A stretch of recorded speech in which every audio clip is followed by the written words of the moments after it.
everybody, it's Suzanne. It's been a little while, but we are back at it and starting off our newest Meet the Makers for the new year.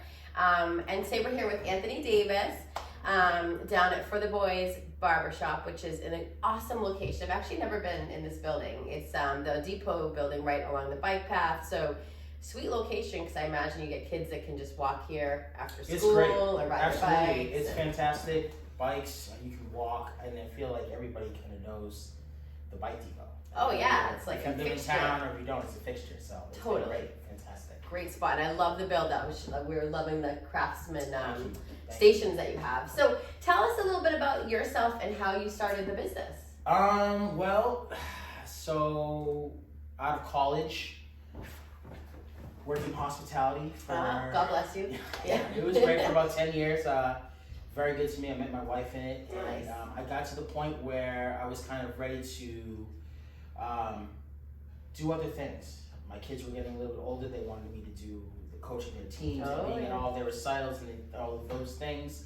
And I was ready to do something else. And barbering actually was my wife's idea. Oh, so I see. I have give to, credit where credit's due. Every time I say it was my wife's idea. She knew that I loved working with people. I was great with kids. I have 5 of my own, so. God bless. And 4 dogs, I just heard. That is like phenomenal. Never boring in our house. So she thought that it would be something I would be very good at. And I initially thought, I don't know how to cut hair. She's like, well, that's the only thing you need to learn. Yeah. So after asking, close family and friends, and within 5 seconds of asking the initial, thinking about going to barber school to be a barber, everyone's had the exact same response. Like, that's exactly what you should do. That's exactly who you are. That's exactly the job you should be doing. So took a little bit of a leap of faith, and here we are almost 11 years later, and it never feels like work. Aw, that's the greatest thing. Like when you can wake up every day and just feel excited to go and be with people and make their lives better. And that's part of how we got connected through a testimonial from Melissa Brandt on our team, and just saying how much of a fixture you are, like in her kids' lives and in the community, and like that's a huge place to be. So tell us kind of about what's important to you around that and your community involvement, and how it's more than just cutting the kids' hair.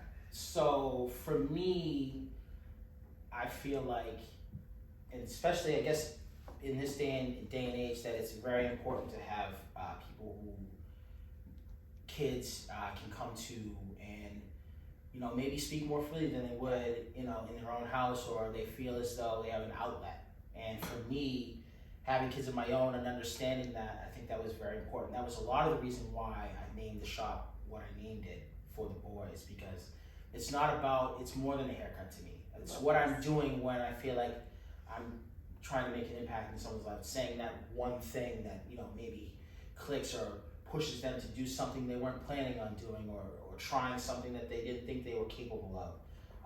For me, I think that's very important, and I take the same approach with my own kids, and I just felt like that's something that I think everybody needs. And I love living here for as long as I've lived, and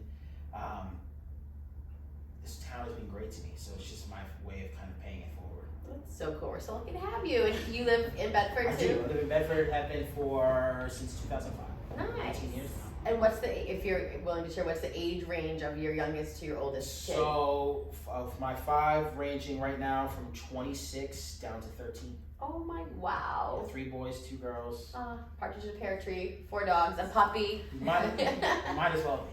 I walked in and they were talking about sleeping, and I thought you had a baby. You were talking about getting up in the night, but puppies are like babies, but it just goes faster. Like yeah, it's a lot of work, but it's so cute. So definitely have to meet your puppy soon. So who has been an inspiration to you in your life? Because I feel like maybe you had somebody that you admired that made you want to, like you said, pay it forward, which is so cool. I would probably say my grandfather was my biggest influence growing up.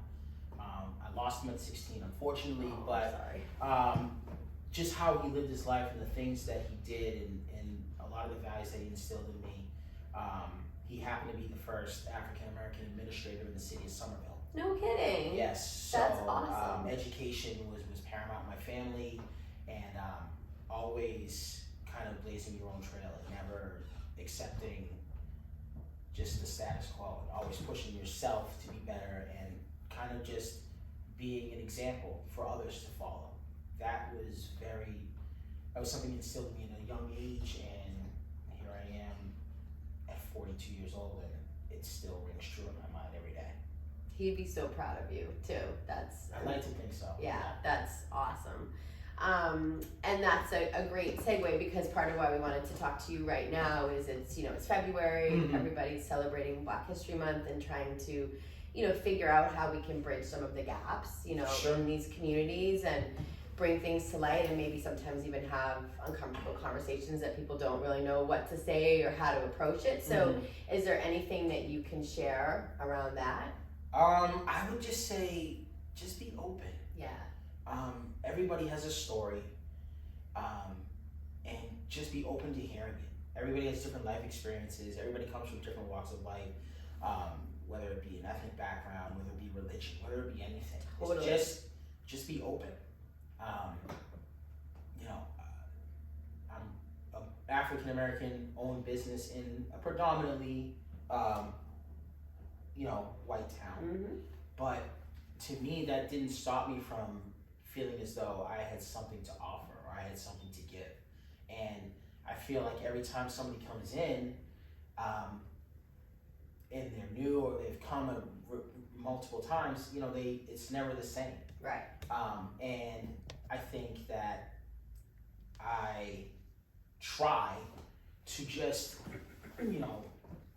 take away any type of preconceived stereotypes one may have.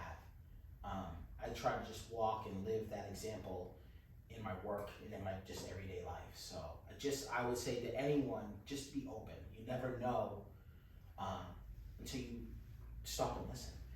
Couldn't agree more. And I love that. And that was one of our questions too, is sort of how can we carry forward and not just talk about it in February, Sure. but talk about it all year round, and again, bridge those gaps in the community. And I am so with you, because I just, I think social media is just had some positives, but there's just so many negatives, and so many people kind of going to their corners in all areas of things happening in the world, and just not willing to talk. Agreed. And just like sit down and get to know each other. And it's crazy, because we have a lot more in common than we realize, and we have differences too. And Yes. The more you can learn about, we have this in common, but tell me about, what your experience was, because it was very different than mine, right? And sure. how we can bring that together. And again, I'm so proud to have you be here in Bedford, and to be that bridge for a lot of the kids too, because they're being raised gratefully in a very different world. Like I went to Bedford High, and there's some things that are the same and some things that are different, but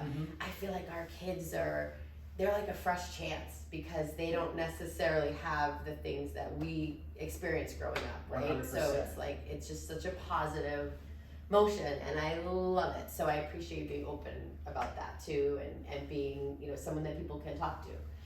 So I appreciate that. Awesome. So Thank you. Thank you. Tell us a fun fact about you too, like what's something that maybe people don't know about you. What's a fun little Anthony fact? A fun little Anthony fact about me. Yeah. That's tough. I feel Like, are you a softie inside? Like, do you cook dinners? Do you you romantic? You yell at the kids? You don't? I don't know. I guess my wife would say I'm a lot funnier than I realize. Oh, I like. I don't, I never thought of myself as funny, but I guess, my wife and daughter would tell you I'm hysterical. So whatever that means, I guess, my mannerisms or things that I say or do, I'm constantly getting, called out on it all the time in my house. I'm outnumbered now. So, 2-1. But yeah, I guess I'm funnier than I realize. That is great. I love humor is everything. You have to be able to find it wherever and spread it, because everything is pretty heavy these days. So it's nice to be able to find the humor and the joy where you can. So last thing maybe to touch upon quickly is I feel like Bedford is a big sports town, among other things.